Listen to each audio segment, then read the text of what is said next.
नमस्कार, मी मधुरा डेकाटे. आज आपण बनवणार आहोत बाळांसाठी पौष्टिक मखाना आणि ड्रायफ्रूट पावडर.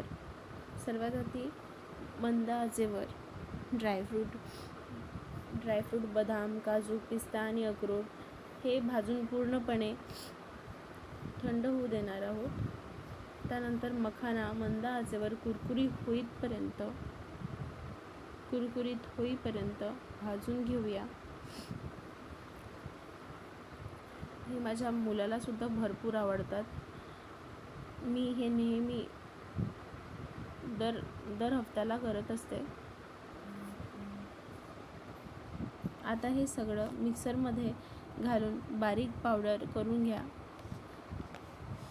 ही पावडर एअरटाईट कंटेनरमध्ये भरून महिनाभर साठवून ठेवू शकता.